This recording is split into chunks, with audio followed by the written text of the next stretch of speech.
আচ্ছা দোস্ত, ট্রেনের মধ্যে তুইও ছোট বাচ্চাকে খেলনা বেচিস, আমিও খেলনা বেচি। তোর 1 ঘন্টার মধ্যে সব শেষ হয়ে যায়, আর আমার এটাও বেচা হয় না। ঘটনা কি দোস্ত? আমাকে না মন্ত্র শেখাবো? তুই ক্যাঙ্কা করে বেচিস? টেকনিক তো অবশ্যই আছে দোস্ত, এগুলো তো খুব সিক্রেট। এগুলো তো তোকে আমি কভার চাচ্ছি না। দোস্ত, আমার ব্যবসা বাণিজ্য অবস্থা খুবই খারাপ। বাড়িতে বউ চল না খায় আছে, ইনকা অবস্থা। তোকে আমি কথা দিন, তুই যে ট্রেনে তুটবো তখন আমি ওই ট্রেনে তুটবো না, যা। একটা কথা সবসময় মাথার মধ্যে থবো, বাংলাদেশের মানুষ কিন্তু খুব ইমোশনাল। আগেকার সিনেমা দেখেছিল না, যে বাপক কষ্ট দেয়, মাও কষ্ট দেয়, এগুলা ছবি দেখে মানুষের কান দিচ্ছিল। সিংকে এমন কথা কয়া লাগবে যে তোর কথা যেন মানুষের অন্তরের মধ্যে ঢুকে যায়, তাহলে দেখবো তোর প্রোডাক্ট কিনবি, বুঝছো? সেটা কি কথা কোস, সেটা আমার ক। খুবই সিম্পল একটা কথা। দেখবো যেটি যেটি মহিলারা বাচ্চা কোলতলে বসে আছে, কিংবা কোনো বাপ হয়তো তার ছোলে কোলতলে বসে আছে, ওটিতে সাধারণত খেলনা বিক্রি হওয়ার সম্ভাবনা থাকে, বুঝছো? ওই জায়গার যা করুণ সুরে, মানে কান্না কান্না ভাবলে এনা কোয়া লাগবি যে আপনার বাচ্চা খেললে আমার বাচ্চা খাবার পাবি।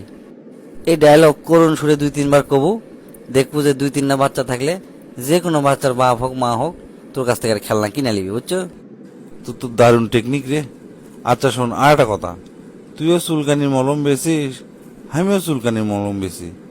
তোর মলম তাড়াতাড়ি বেচা হয়ে যায়, 1 ঘন্টার মধ্যে সব শেষ। আমার মলম বিক্রি হয় না কে দোস্ত? এটা রহস্যের মিচ্ছে না, ক। এটা তো আরেক জটিল কাহিনী দোস্ত, এটাও আবার শুনবো তুই?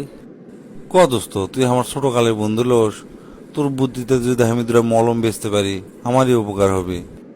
শোন, প্রথম কাম হবে তোর এই আওলা ঝালা চুলগুলো কাটবো, কাটে ভদ্র হবো, ভদ্র হয়ে হামার লান্দিকে ব্লেজার পরে তুই করবো কি ট্রেনে তুটবো, ট্রেনে তুটে সবার উদ্দেশ্যে কব, আচ্ছা কন তো, পলাশির যুদ্ধে সিরাজদৌলার পতন হয়েছিল কিসের জন্যে? তখন দেখবো ওটকার মধ্যে কেউ না কেউ কবি যে মীর জাফরের গাদ্দারির কারণে।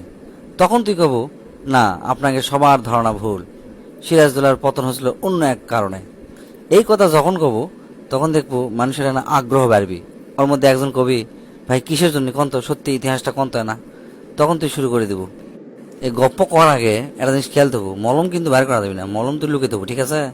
তারপর তুই শুরু করে দেবো, কবু যে লর্ড ক্লাইভের সৈন্য ছিল খুবই কম আর সিরাজদৌলের সৈন্য ছিল অনেক, কিন্তু দূর থেকে লর্ড ক্লাইভ দূরবীন দিয়ে দেখিচ্ছে যে সিরাজদৌলের সৈন্য কোন জায়গাতে আছে, সেটি সেটি গুলি করবি। কিন্তু দেখে যে সমস্ত মাঠ ধুধু মরুভূমি, কেউ নাই, খালি গাছ আর গাছ। তো দেখিচ্ছি কে কোনো সৈন্যই নাই, ঘটনা কি?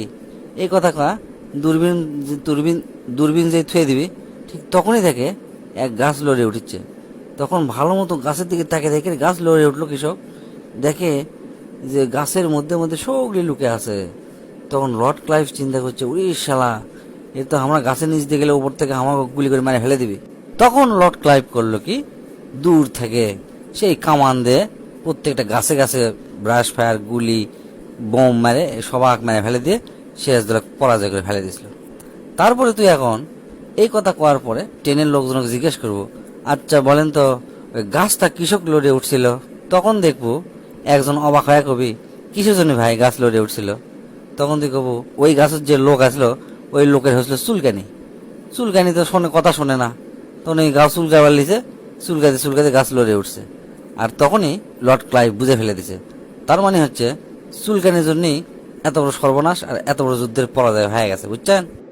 চুলকানি হচ্ছে মারাত্মক একটা রোগ। এই চুলকানি থাকলে আপনাদের জীবনে চরম ক্ষতি হয়ে যাবে। এটা ভালো একটা মলম ব্যবহার করবেন, মলম ব্যবহার করলে দেখবেন এই চুলকানি আর থাকবে না। আর সবচেয়ে ভালো মলম হচ্ছে যে আমার কাছে পাবেন মাত্র 30 টাকা। যেই কবু দেখবো যে তোর নিমিষেই তোর সব মলম শেষ হয়ে যাবে, বুঝছো? দোস্ত, সত্যি তোর মাথাত মাল আছে।